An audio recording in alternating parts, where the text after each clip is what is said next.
João, capítulo 6, versículos 1 a 15.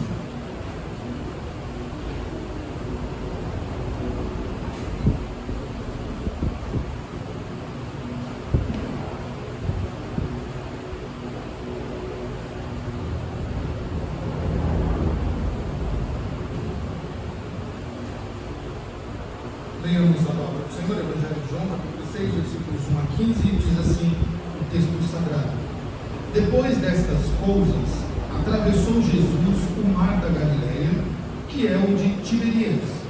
Seguia-o numerosa multidão, porque tinham visto os sinais que ele fazia na cura dos enfermos. Então subiu Jesus ao monte e assentou-se ali com os seus discípulos. Ora, a Páscoa, a festa dos judeus, estava próxima. Então Jesus, erguendo os olhos e vendo que grande multidão vinha ter com ele, disse a Filipe: Onde compraremos pães para lhes dar a comer? Mas dizia isto para o experimentar, porque ele bem sabia o que estava para fazer. Respondeu-lhe Filipe: Não lhes bastariam 200 denários de pão para receber cada um o seu pedaço? Um dos discípulos, chamado André, irmão de Simão Pedro, informou a Jesus: Está aí um rapaz que tem 5 pães de cevada e 2 peixinhos. Mas isto que é para tanta gente? Disse Jesus: Fazei o povo assentar-se, pois havia naquele lugar muita relva. Assentaram-se, pois, os homens em números de quase 5.000. Então Jesus tomou os pães e, tendo dado graça, distribuiu entre eles, e também igualmente os peixes, quanto queriam. E quando já estavam fartos, disse Jesus aos seus discípulos: Recolhei os pedaços que sobraram, para que nada se perca. Assim, pois, o fizeram, e encheram 12 cestos de pedaços dos 5 pães de cevada que sobraram aos que haviam comido. Vendo, pois, os homens o sinal que Jesus fizera, disseram-lhe: Este é verdadeiramente o profeta que devia vir ao mundo. Sabendo, pois, Jesus que estavam para vir com o intuito de arrebatá-lo para o proclamarem rei, retirou-se novamente sozinho para o monte. Meus irmãos, o Evangelho de João, ele narra alguns milagres de Jesus com uma linguagem um pouco mais assertiva, podemos assim dizer, um pouco mais fácil de entendimento.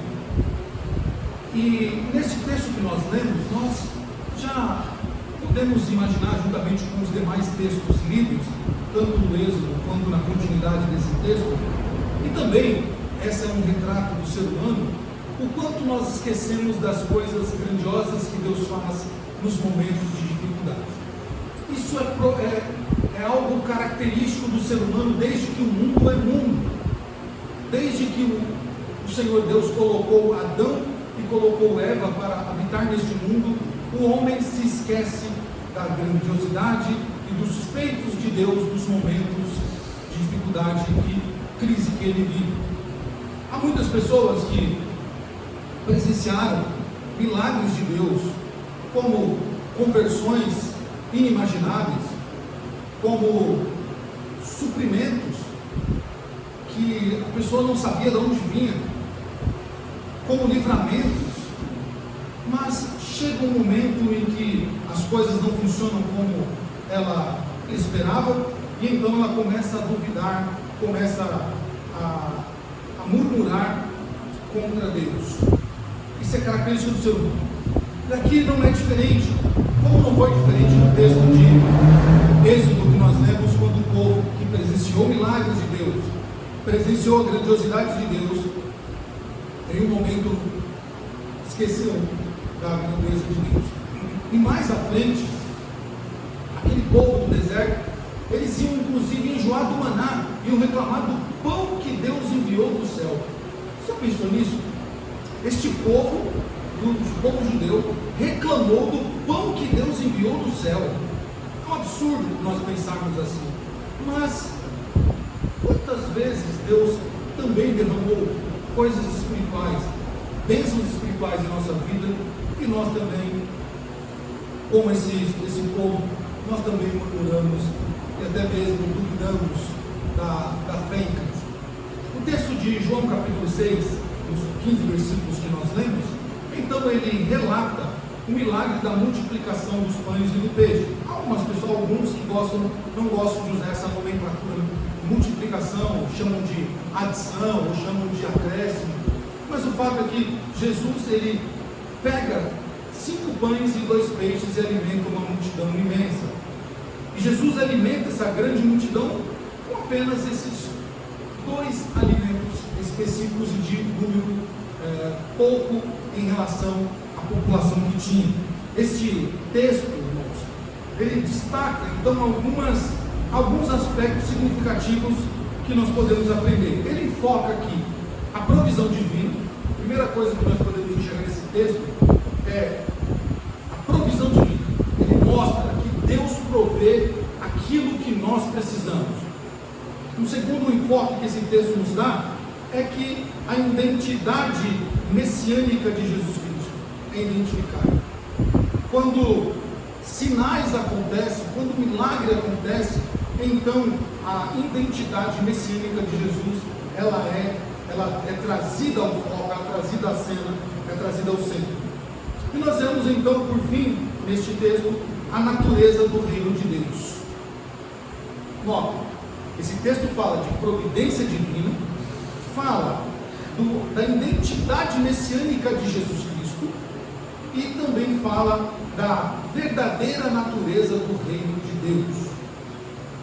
Então este episódio de João, o episódio do Evangelho de João, ele nos mostra aqui que após Jesus ter realizado vários milagres, então ele chega atravessando ali o mar da Galileia, que o autor quis deixar bem claro que é na região de Tiberíades. Jesus já vinha operando milagres, curando enfermos, curando doentes, e então, conforme Jesus vai fazendo milagres, vai produzindo milagres, o que vai acontecendo? A popularidade de Jesus cresce, atraindo grande multidão atrás de si. É isso que o texto começa dizendo. Após aquelas coisas, quais coisas? Todos os milagres que Jesus operou, então uma multidão o seguia por causa dos milagres. Meus irmãos, logo de cara, como introdução, nós podemos perceber que o verdadeiro milagre, ele conduz a pessoa que está recebendo o milagre a Cristo, e não ao homem, e não a uma denominação, e não a uma ideologia, como nós estamos entendendo. O verdadeiro milagre, ele conduz a pessoa a Cristo. Não foi assim como nós estudamos aqui com aquela mulher que sofria de um fluxo há 12 anos? Quando ela foi curada, o que ela fez? Cristo. Aquele homem que era paralítico há 38 anos, quando ele foi curado, o que ele quis fazer? Seguir Jesus. Aquela mulher, quando teve o seu filho ressuscitado, o que ela fez? Glorificou a Cristo. Então todos os milagres genuínos, eles conduzem a pessoa a Cristo. Isso aí fica até de lição para nós, que nós vivemos num mundo milagreiro, onde cada esquina tem alguém fazendo milagre dizendo que provém de Deus. Então nós podemos ter aqui antigamente se fazia a prova do 3, né? Então nós podemos ter aqui a prova dos 3 para saber se aquele milagre realmente proveio de Deus, proveio de Cristo ou não é. Aquela pessoa que recebeu aquele milagre, ela está andando com Cristo, ela está glorificando a Cristo, ou ela diz: irmã, vai lá na minha igreja você entra doente e sai curado, você entra pobre e você sai rico, você entra solteiro e sai casado. Já é um indício para nós de que aquela igreja, ela não produz milagres autênticos. Porque se fosse milagres autênticos, vai lá na igreja, Jesus Cristo, ele tem operado sinais e milagres lá. Jesus Cristo tem salvado pessoas. Jesus Cristo tem operado sinais e maravilhas. Então é uma prova para nós, na verdade algo que a gente pode usar até mesmo para fazer um pente fino e saber o que é um milagre genuíno ou não. Porque, irmãos, nota, o que nós vemos hoje aí dizendo ser milagre, outros cantos também fazem. E não propriamente são evangélicos ou são cristãos.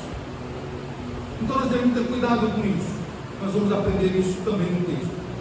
Os versículos 1 a 4, se você olhou bem aí, o texto vai mostrar que uma multidão segue Jesus por causa do testemunho dos sinais que Jesus fazia, ou seja, do testemunho dos sinais milagrosos que Jesus realizava. Ele curava doentes, ele libertava aqueles que estavam presos com espíritos demoníacos, ele ressuscitava pessoas que estavam mortas, ele salvava pessoas do estado de incredulidade e idolatria para a vida de adoração ao único Deus. Ele libertava pessoas das suas ideologias, ele transformava a vida de pessoas. Então, Jesus, o texto vai dizer que ele atraía para si grande multidão por causa dos sinais que ele então produzia, que ele fazia. E João quis deixar isso bem claro, quis deixar isso de forma clara. Por quê? Porque era possível, como alguns tentaram ao longo da história, descredibilizar a vida de Jesus, os feitos de Jesus, porque nesta época está próxima a Páscoa. E todos nós já aprendemos aqui que a Páscoa atraía o quê? Peregrinos de todos os cantos de Israel. Então era comum o território ali ficar cheio, Jerusalém ficar povoada, os cantos religiosos próximos ao templo ficarem cheios de pessoas, porque as festas atraíam pessoas e eram muitos dias de festa. Então, para que as pessoas não tivessem dúvidas de que aquela multidão estava seguindo Jesus por causa dos milagres, João quis deixar isso bem claro. Esta multidão não está vindo aqui por causa de festas, não por causa de atrativos do nosso calendário de festas, mas elas estão vindo aqui porque elas ouviram falar de Jesus. Elas viram, testemunharam com seus próprios olhos paralíticos sendo curados, coxos sendo curados, pessoas sendo libertas, pessoas tendo vida transformadas. E quanto aquilo que os olhos veem, não há quem possa testemunhar com. Então essas pessoas, elas repetiam, possivelmente repetiam como aquele homem que foi curado quando interpelado pelos oficiais, diziam: mas quem te curou? Olha, eu sei que eu era cego e agora eu vejo. Vocês querem saber? Vocês querem também ir atrás dele para o seguirem? Eu sei que é uma coisa, eu era cego, ele me curou e agora eu vejo. Então, o que Jesus fazia e era visto pelas multidões, as pessoas seguiam eles. E aqueles que não andavam como discípulos de Jesus no seu grupo, o que eles faziam? Como aquela mulher de Samaria, ela voltava para a sua cidade e fazia o quê? Testemunhava os sinais e milagres para todas as cidades, tanto a dela quanto as cidades vizinhas. Então, a popularidade de Jesus crescia, e muito. E de novo aqui, irmãos, mais uma vez eu quero dar ênfase nisso, porque é muito importante para os dias que nós vivemos. A igreja, ela existe para uma finalidade só: a glória de Cristo. Ela não existe para satisfazer homens e mulheres. Ela não existe para ser um banco onde se arrecada muitos dinheiros. Ela não é para shows. Ela não é para eventos festivos. Ela não é para fazer eventos sociais, embora algumas dessas coisas sejam legais. Mas a finalidade da igreja é a glória de Cristo. É para que Deus seja glorificado. Se não for para isso, a igreja ela erra o alvo. Então esses monte de lugares que tem por aí, onde nós vemos tudo aquilo que não é evangelho, não é uma igreja genuína. Se as coisas que estão acontecendo dentro de uma igreja não produz glória a Cristo, não faz com com que Cristo seja seguido e glorificado, então este local, primeiro, este local não é uma igreja. Segundo, o que eles fazem lá não é um culto a Deus. Terceiro, eles não estão preocupados com a glória de Cristo, sim com a glória de algum homem. E é por isso que em alguns lugares tem a foto da pessoa, tem os dados da pessoa. Igreja fundada pelo fulano de tal. Está a foto, né, do pastor e da pastora, dos líderes daquela igreja. Todo respeito. Todo respeito. Não há espaço. A Bíblia diz que Deus não divide a sua glória com outro. Deus não divide a sua glória com ninguém. Os milagres que são feitos por Cristo, Ele não dá, não divide essa porcentagem com ninguém. É 100% dele. É 100% feito por Ele. E a glória deve ser 100% dada a Ele. Se nós colocarmos, vou usar o termo popularidade porque o texto usa, mas não é bem essa bem a palavra. Se nós, ao recebermos uma dádiva de Deus, nós então darmos a glória e darmos popularidade a qualquer outra pessoa, viva ou que já morreu, nós nos tornamos idólatras também do mesmo jeito. Então aqui nós vemos João declarar que aquelas pessoas que seguiam Jesus é porque elas viram com seus próprios olhos, testemunharam dos milagres que Jesus produzia. Então eles seguiam a Cristo. Nos versículos 5 a 9, ele vai nos mostrar então, após João ter declarado que essa multidão seguia Jesus por causa dos milagres, então João continua dizendo: então Jesus, erguendo os olhos e vendo a grande multidão que vinha ter com ele, disse a Filipe: onde compraremos pães para lhe dar de comer? Mas dizia isso para experimentar, porque ele bem sabia o que estava para fazer. Respondeu-lhe Filipe: não lhes bastaria 200 denários de pão para receber cada um o seu pedaço? Um dos seus discípulos, chamado André, irmão de Simão Pedro, informou a Jesus: eis aí um rapaz que tem 5 pães de cevada e 2 peixinhos, mas isto que é para tanta gente? Então nós vemos Jesus, ao ver a multidão, Jesus se compadecer daquelas pessoas. Aquela multidão estava ali para ouvir Jesus, ouvir seus ensinamentos. Depois do que eles testemunharam, Jesus curando, libertando, salvando, transformando, então eles estavam ali para ver o quê? O mestre ensinar.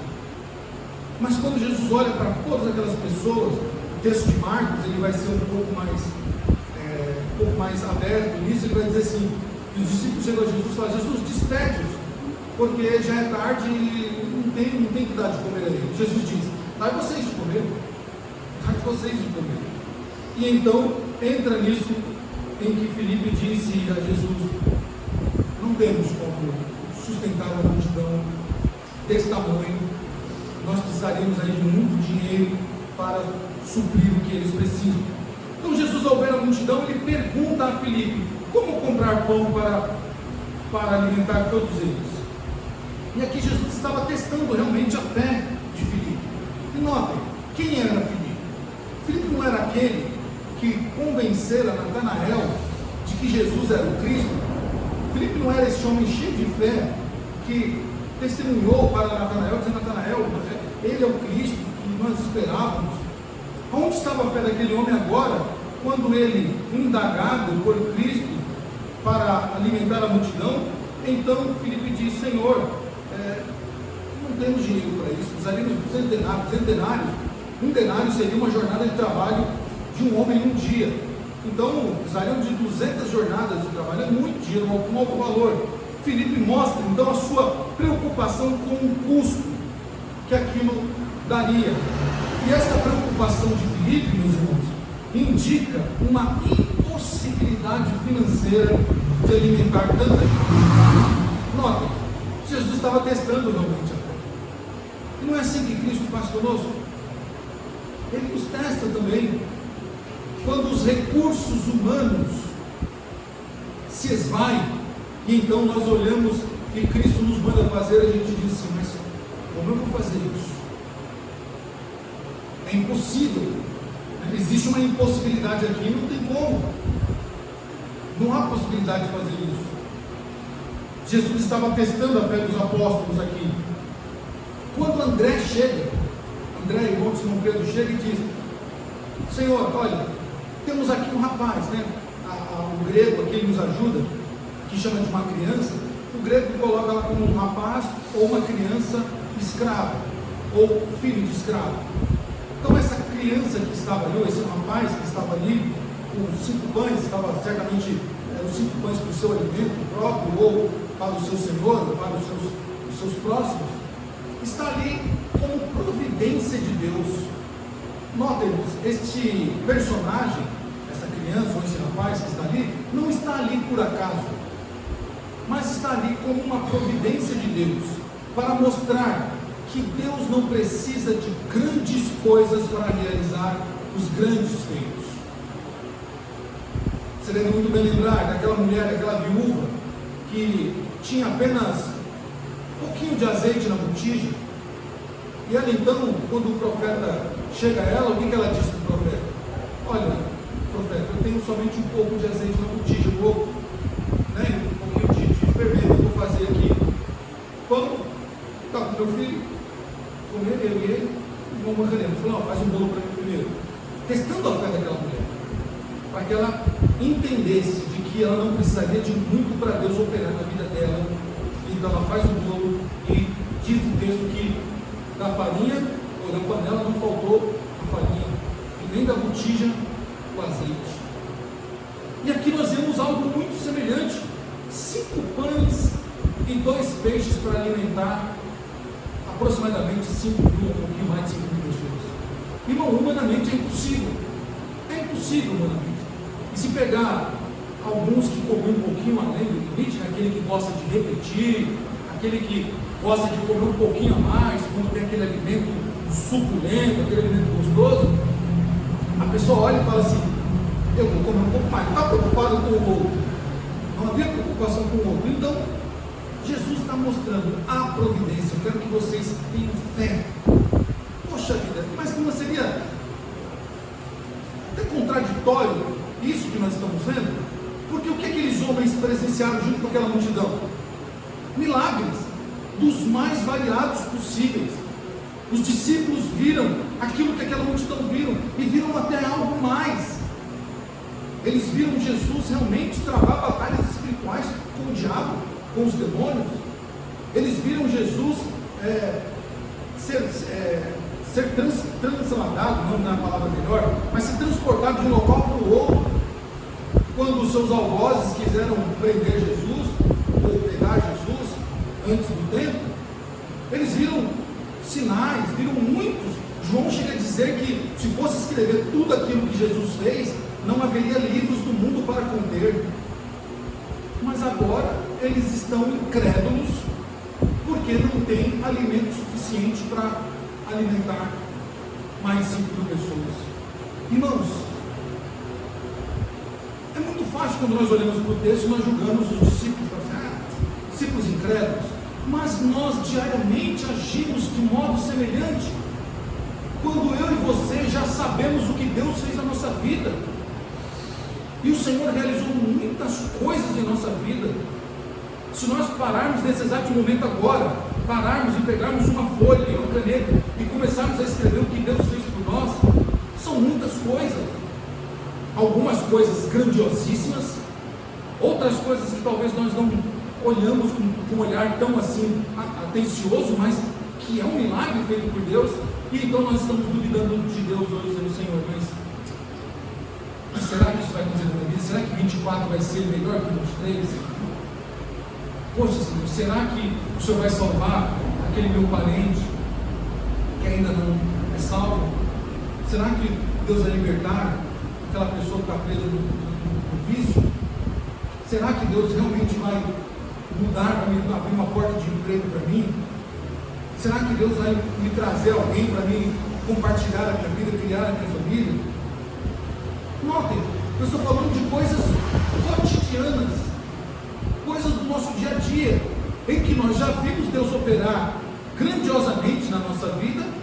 E então essas dúvidas que nós temos hoje, e que nós já estamos arrastando elas há algum tempo, talvez seja a noite da gente fazer o quê?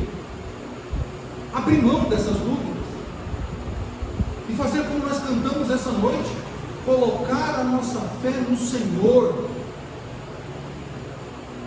Não agir como os discípulos aqui: Senhor, vai precisar de 200 denários, é muito dinheiro, não temos dinheiro para isso. Irmãos, o que Deus precisa para realizar um milagre? Fé. Só isso que Deus precisa para operar um milagre. Fé. Deus precisa, eu estou usando aqui um termo, Deus não precisa de nada, é um termo humano para a gente entender. O que Deus espera, melhor, o que Deus espera de mim e de você é fé, é crer nele, que Ele é poderoso e suficiente para realizar não só o que nós precisamos, ou que nós pedimos, mas tudo aquilo que nós necessitamos, como diz as Escrituras. E então o versículo a seguinte vai dizer da menção de André, desse menino. Jesus toma os pães, e eu fico imaginando a cara dos apóstolos, a expressão facial dos apóstolos, quando Jesus pega aqueles pães e aqueles peixes em suas mãos. Talvez alguns mais atrevidos, como Tomé, diz: e Jesus agora pirou, surtou, ele está abençoando, isso vai dar para, não dá para, não, nós somos em 12, nem nós 12 não vai dar suprir a fome. Talvez Tomé, que era o mais incrédulo ali, talvez Tomé fechou os olhos e falou assim: que vergonha que vamos passar aqui agora vamos passar um vexame. Ele está dizendo que vai alimentar tudo isso aqui, e agora? Então Jesus simplesmente faz o quê? Como ensinamento para eles: o pouco que você tem, apresenta a Deus, porque é Deus quem vai multiplicar o pouco que você tem. Irmãos, Jesus está nos ensinando algo grandioso, que se nós sairmos dessa noite, voltarmos para a nossa casa nessa noite, olhando para o que está escrito aí no versículo 11, 10 e 11, né? Jesus nos ensina a pegar o pouco que nós temos, apresentá-lo a Deus e dizer: Senhor, está aqui, é tudo que eu tenho. Não dá para realizar um milagre aos olhos humanos, mas eu sei que o Senhor é poderoso para pegar este pouco. E talvez este pouco que eu esteja falando, meus irmãos, que Jesus esteja nos induzindo a crer, talvez seja fé. Talvez a tua fé não seja mais aquela fé tão forte e vigorosa do passado. Talvez hoje você tenha só um pouquinho de fé. E talvez nessa noite você tenha que apresentar e dizer: Senhor, se depender da minha fé, esse milagre não vai acontecer. Mas está aqui, tudo o que eu tenho. É tudo o que eu tenho, Senhor. Opera conforme o Senhor querer. A minha fé só não vai fazer com que a pessoa se converta. A minha fé sozinho não vai fazer com que ele seja liberto dos vícios. A minha fé sozinho não vai ser suficiente para isso, para aquilo. Então, coloco diante do Senhor. E quando Jesus faz isso, irmãos, então os versículos 12 a 13 nos falam, nos mostram, melhor dizendo, que enquanto estavam, o 11 melhor dizendo, então Jesus tomou-lhe os pães, e tendo dado graça, distribuiu entre eles, também igualmente os peixes, quanto queria. Então veja, Jesus apresentou o que tinha a Deus, e foi distribuído a todos, quanto eles queriam. Eles comiam, e repetiam, e comiam quanto queriam. Os versículos 12 e 13 dizem: e quando já estavam fartos, disse-lhe Jesus aos seus discípulos: recolhei os pedaços que sobraram, para que nada se perca. Assim, pois, fizeram e encheram 12 cestos de pedaços de 5 pães de cevada que sobraram aos que haviam comido. Olha que interessante. Jesus então, depois de apresentar os pães, deu a todo mundo comeu o quanto queria. Jesus então instrui os seus discípulos para recolherem os pedaços restantes, prevenindo o quê? O desperdício. 12 cestos aqui representam então, meus irmãos, a totalidade, a abundância de Deus, porque é o mesmo número das tribos de Israel, e esse número é simbólico. Realmente, mostrando a totalidade, mostrando que Deus ele é poderoso para suprir a nossa vida de forma total, sem deixar que nada seja suprido. E notem, assim como aquela mulher viúva dos tempos de Elias, ela foi suprida com o fermento e o azeite, mas diz o texto, em questão do azeite, que quando se acabou o último vaso, o que aconteceu? O azeite parou também de ser fabricado pelo Senhor. Deus não é Deus de desperdício. E o que isso nos ajuda a entender? Que Deus sempre nos dará, na medida, aquilo que nós precisamos. Sempre na medida. Tudo o que nós precisamos na medida.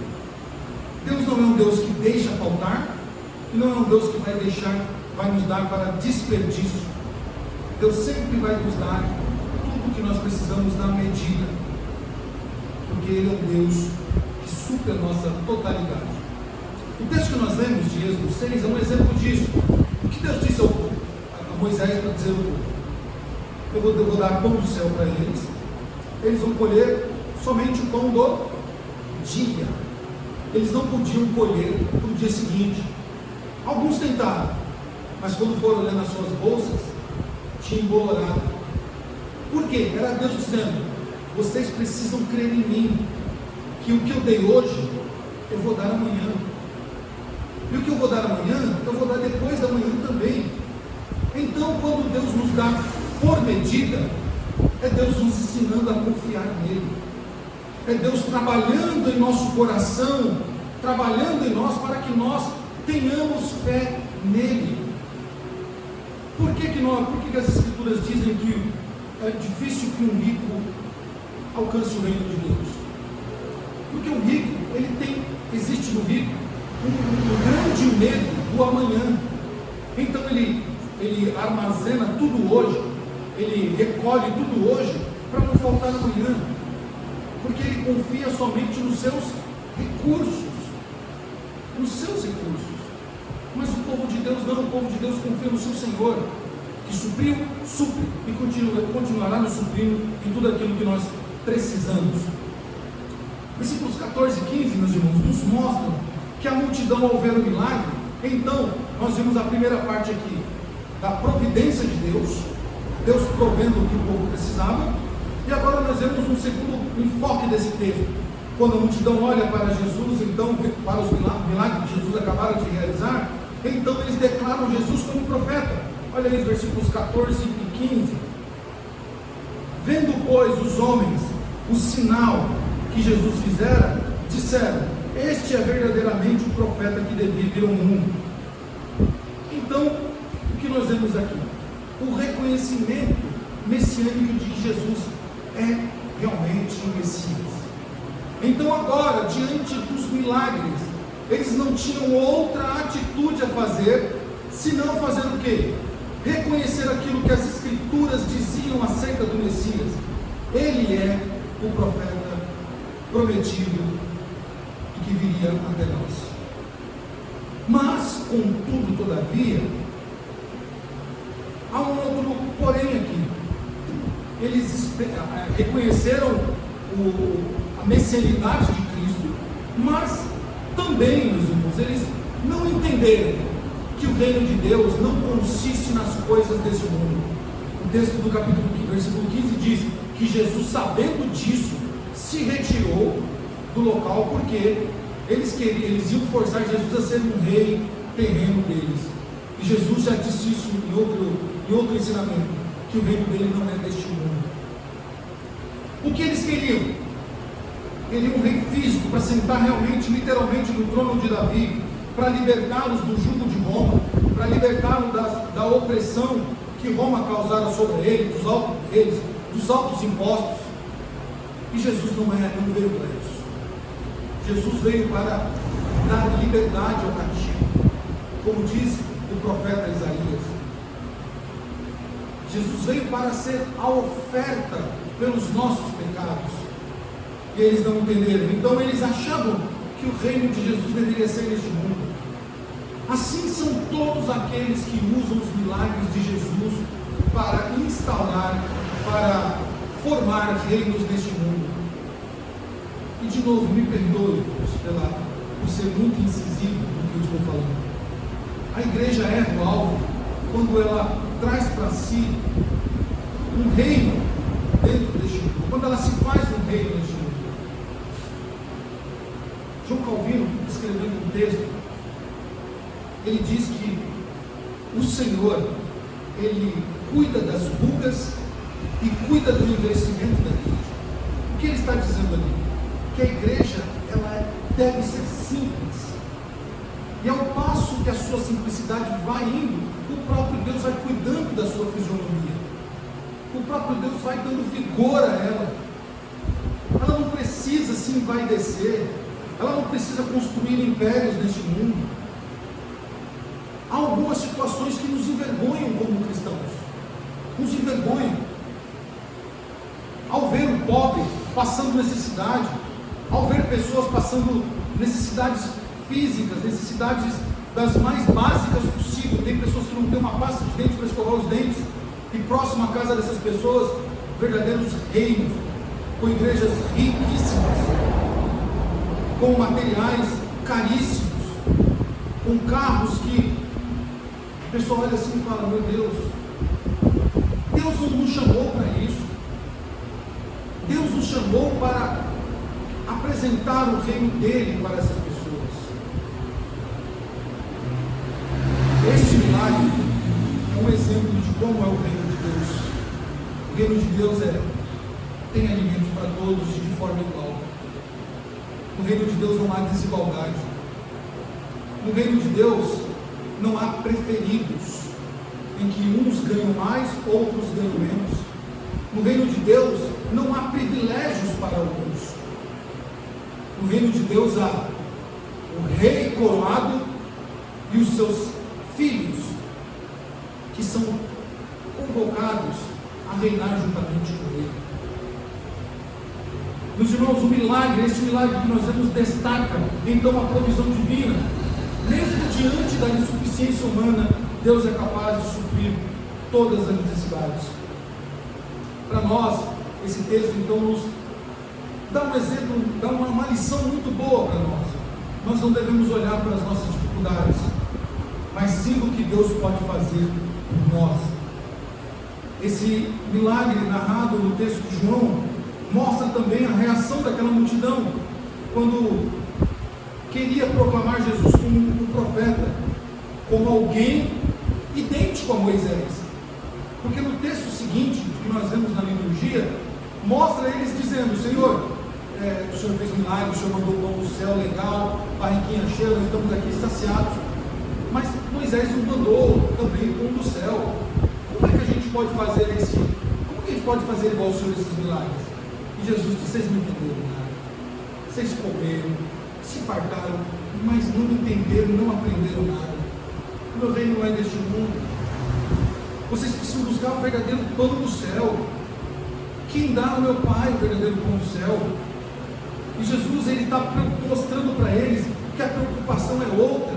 Não são com coisas terrenas, não são com possíveis milagres que possam acontecer, mas que eles deveriam buscar o alimento verdadeiro, o alimento da vida, o alimento que produz vida, e não o alimento que produz satisfação. Existe grande diferença. Há alimentos que nós comemos que nos satisfazem, nós comemos com prazer, mas eles não produzem vida.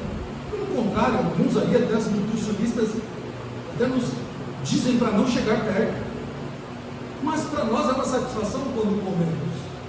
Mas há alimentos que eles comem, eles geram em nós vida, trabalham no nosso interno, com o nosso organismo, com as nossas células, fortalecem, criam imunidade. O que Jesus está dizendo para eles aqui é: busquem o verdadeiro alimento, o alimento que produz vida para vocês. E Jesus nos ensina nesse texto que ele não está querendo fazer o reino dele no mundo, desse mundo. Quando nós olhamos para o evangelicalismo brasileiro, principalmente quando as pessoas já viram, quando vários profetas declaram: Jesus vai governar esse país deve ser governado por Deus. Olha, eu sei que nós devemos crer que Jesus Cristo, em um momento, Ele trará aquilo que é necessário para a nossa sobrevivência nesse país, mas Jesus não está preocupado, o Senhor não está preocupado com os reinos terrenos. A preocupação do Senhor é com o seu reino espiritual, com o seu reino futuro, com o reino do Messias de fato, em que aqueles que Deus confiou a Jesus, o próprio Cristo diz que nenhum deles se perderá, mas Jesus os ressuscitará. E então podemos ter, irmão, 3 aplicações rápidas para a nossa vida, para a gente poder aprender com esse texto aqui. Primeiro, devemos ter confiança na providência divina. Esse texto nos convida, irmãos, a confiarmos que Deus provê tudo aquilo que nós precisamos, mesmo quando nós não vemos, não enxergamos possibilidades disso acontecer. E eu creio, meus irmãos, que Deus está falando conosco já há alguns domingos sobre o que Ele pode fazer nas nossas vidas. E eu também creio que Deus já está falando conosco há algum tempo, de que nós precisamos parar de duvidar daquilo que Deus pode fazer. É possível que nós, que muitos de nós aqui estejamos já há alguns anos buscando algumas coisas. Talvez já molhamos o lençol da nossa cama com lágrimas, buscando. E as nossas dúvidas talvez sejam um impeditivo para isso acontecer. Porque a gente está assim: como vai acontecer? De que modo vai surgir? Da onde vai vir? De que maneira vai surgir? Não importa como, de onde, quando e de que maneira vai acontecer. O que importa é que você precisa voltar para sua casa crendo que Deus é poderoso para realizar quando Ele quiser, da maneira que Ele quiser, como Ele quiser. E você só tem que estar esperando acontecer. Faça como Elias. Deus disse: vai chover. Quando não havia chuva, Elias olhou e viu uma nuvem da pequena mão de um homem. Ele disse: corra, porque vem grande chuva. Precisamos ter fé de que Deus é poderoso, ainda que você não consiga enxergar meios disso acontecer. Não são os meios que precisam acontecer. O que precisa acontecer hoje, e talvez isso esteja atrasando de alguma maneira o milagre de acontecer na sua vida, sejam as dúvidas, sejam as possibilidades humanas que você tem colocado diante de Deus. Senhor, mas já cheira mal, já é de 4 dias, Senhor, já morreu, Senhor, não precisa mais ir não, porque já morreu lá o servo do Senhor, já morreu, não precisa mais ir. Não, Jesus está aqui para operar o que Ele quiser fazer. Jesus está aqui para realizar o milagre que Ele quer realizar. E não importa se Lázaro morreu 4 dias, não importa se o servo já morreu lá há algumas horas, não importa se o funeral está acontecendo nesse exato momento, e a mãe esteja chorando, os amigos estejam chorando, não importa se aquela mulher está 12 anos com enfermidade que ninguém dá jeito, não importa se aquele paralítico, coitado, está lá 38 anos com enfermidade que ninguém consegue dar jeito, não importa se aquele homem está possuído por um espírito maligno e todo mundo foge dele. O que importa é que Jesus chegou para realizar o que Ele quer fazer. E nós precisamos ter fé, precisamos crer na providência divina, precisamos crer que Ele é poderoso para suprir tudo o que nós precisamos. Segundo, meus irmãos, precisamos reconhecer os milagres que Deus tem feito em nossa vida, a identidade de Jesus. A reação daquela multidão então destaca a importância de reconhecer Jesus como verdadeiro e único Deus. Nós não temos que colocar a nossa confiança ou dar crédito de algo que aconteceu na nossa vida porque alguém orou, porque a igreja é abençoada, porque aquela irmã de fé. Não. Quem deve ser reconhecido naquilo que aconteceu na nossa vida é Jesus de Nazaré. É Ele quem deve ser reconhecido. Este milagre nos ajuda a entender que quando o milagre é verdadeiro, quando há um entendimento realmente de quem proveu aquilo que precisamos, então Jesus Cristo é reconhecido como o único Senhor e Rei da nossa vida. E finalizando, meus irmãos, esse texto nos ajuda a entender também ter um entendimento melhor sobre o reino de Deus. Este episódio aponta para o entendimento de que o reino de Deus vai além, e vai muito além das expectativas terrenas e políticas. E aqui é triste, irmãos, quando nós olhamos para o cenário evangélico no nosso país, onde as expectativas são terrenas e são políticas. A confiança do povo evangélico hoje é colocada em pautas políticas, porque nós precisamos ter representantes para defender a igreja. Irmãos, é claro que nós devemos ter responsabilidade social, política, devemos ter, e devemos tomar cuidado com o que vamos fazer na hora de votar. Mas a nossa confiança não está naquele deputado, ainda que crente que ele seja. Se ele pode levar o nome de pastor, ele pode levar o nome de bispo, ele pode ser extremamente crente, mas não é ele quem vai proteger a igreja, não é ele quem vai defender a igreja, não é ele com as suas pautas, por mais bem intencionadas que sejam, que vai fazer com que a igreja não seja perseguida, com que a igreja não seja caluniada, com que a igreja não seja atormentada por todos os lados. E não é ele quem vai dar vitória para a igreja sobre todas essas coisas. A igreja tem um Senhor e um Rei. A igreja tem alguém que morreu por ela, alguém que trabalha por ela de dia e de noite. Então a nossa confiança e o nosso entendimento deve ser de que o reino de Deus não consiste nessas pautas, mas o reino de Deus é espiritual. É o reino onde o verdadeiro rei governará. E esse rei que governará, ele presidirá com justiça, com equidade. Ele exercerá o seu governo, trazendo realmente tudo aquilo que o povo precisa. Não haverá queixas contra esse supremo rei, com esse Senhor que nos governará, com o nosso Senhor.